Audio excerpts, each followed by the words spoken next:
Assalamualaikum warahmatullahi wabarakatuh. Halo, kami dari kelompok 4 Lydia K03. Berikut adalah tugas besar kami yang berjudul Pengaruh Stargazing terhadap tingkat kebahagiaan dari kalangan pelajar dan mahasiswa. Nah, berikut adalah hasil yang kami kumpulkan.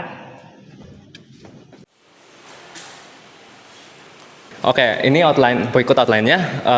Pertama-tama kita mulai dari latar belakang. Nah, di latar belakang ini kita itu pengen mengetahui tingkat stres dari mahasiswa-mahasiswa. Nah, bagaimana kita mengetahui tingkat stres tersebut? Kita meng-highlight satu cara, yaitu stargazing. Nah, apa sih itu stargazing? Stargazing itu adalah tindakan mengamati langit malam. Terutamanya itu biasanya bisa bintang-bintang, planet-planet, benda langit, dan sejenisnya dengan mata telanjang atau dengan peralatan. Nah, berikut adalah tujuannya, dan ini adalah rumusan masalahnya. Kalian bisa melihat dua hal tersebut di laporan lengkap kami.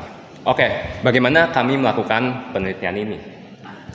Nah, jadi kami melakukan penelitian ini secara kuantitatif. Nah, kami melakukan penelitian ini itu dengan mengumpulkan data melalui survei dan disimpulkan dengan metode deskriptif korelasional. Populasi dari penelitian kami ini adalah pelajar dan mahasiswa itu sendiri dengan pengambilan sampel secara random. Jumlah responden yang kami dapatkan adalah sejumlah 56. Selanjutnya ada instrumen dari penelitian kami menggunakan skala 1 sampai 10 untuk mengukur mood di awal dan akhir hari, tingkat stres, lalu mood setelah melakukan stargazing, dan pengaruh dari stargazing terhadap mood, serta pertanyaan terbuka mengenai durasi selama stargazing. Berikut adalah lini masa penelitian kami. Selanjutnya, bagaimana sih pembahasannya? Selanjutnya kita akan membahas tentang hasil penelitian dan pembahasan. Yang pertama adalah tingkat stres responden dengan berbagai kategori seperti materi pembelajaran, ujian, pertemanan, percintaan, kegiatan akademik, kehidupan di luar sekolah atau kampus.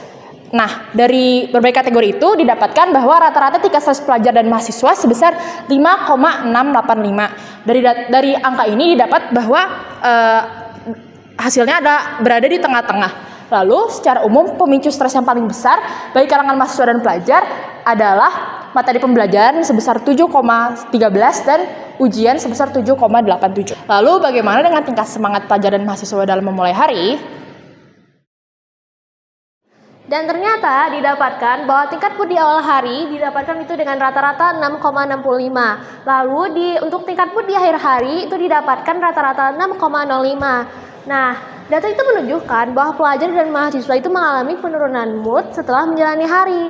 Nah, artinya responden membutuhkan sebuah wadah untuk dapat meluapkan stres yang mereka alami. Nah, wadah itu bisa dikatakan healing. Nah, bisa kita lakukan ini. Bentuk healing yang dikaji adalah stargazing. Nah, jumlah data yang melakukan stargazing itu sekitar 43 orang, dan yang tidak melakukan stargazing itu adalah 13 orang.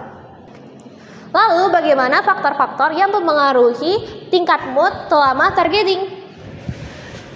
Bagaimana hasil responden kami terhadap milenial stargazing? Yang pertama, bahwa ternyata selama stargazing, responden kami merasakan hal-hal seperti ini. Kemudian, untuk merasakan hal-hal seperti ini, tentu saja ada faktor-faktor yang mempengaruhi. Yang pertama adalah durasi stargazing, yang kedua adalah peralatan yang digunakan, dan yang ketiga adalah skala langit ketika stargazing. Apa sih korelasi antara variabel-variabel ini?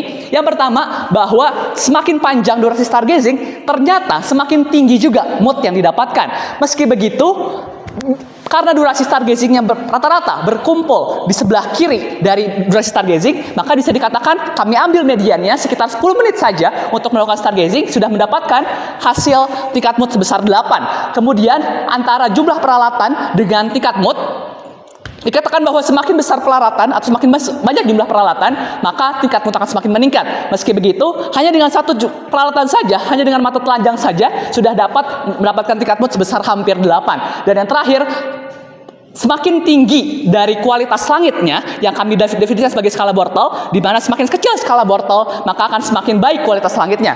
Dan di sini dikatakan bahwa semakin kecil skala langit, maka tingkat mood yang dirasakan semakin besar. Meski begitu, hanya dengan skala langit 6 saja sudah cukup untuk mendapatkan tingkat mood sebesar 8. Lalu, sekarang bagaimana pengaruh stargazing dalam menurunkan kadar stres? Nah, berikut adalah tingkat mood setelah melakukan stargazing. Ternyata rata-ratanya adalah 8,19 dari skala 10. Selanjutnya, pengaruh stargazing dalam menurunkan tingkat stres adalah memiliki rata-rata 7,28 dari skala 10. Lantas bagaimana nih dengan healing selain stargazing? Ternyata healing lain selain stargazing itu contohnya seperti menulis, mendengarkan musik, bermain game, dan lain-lain. Nah, ternyata tingkat mood setelah melakukan healing selain stargazing itu rata-ratanya 7,92 dari skala 10, yang ternyata itu adalah kurang dari tingkat mood setelah stargazing skalanya. Selanjutnya pengaruhnya pun ternyata 7,25 dari skala 10, dan itu masih kurang dari pengaruh stargazing terhadap menurunkan tingkat stres. Jadi, hal tersebut menandakan bahwa stargazing itu lebih efektif dari healing-healing yang lain. Selanjutnya, apa sih akhir dari penelitian ini?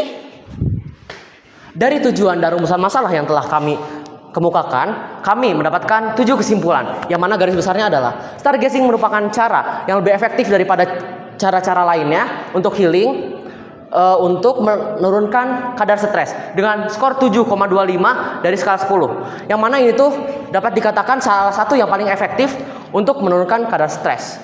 Mungkin hanya itu yang dapat kami sampaikan. Terima kasih telah memperhatikan. Mohon maaf bila ada salah-salah kata. Wassalamualaikum warahmatullahi wabarakatuh. Ayo lihat langit.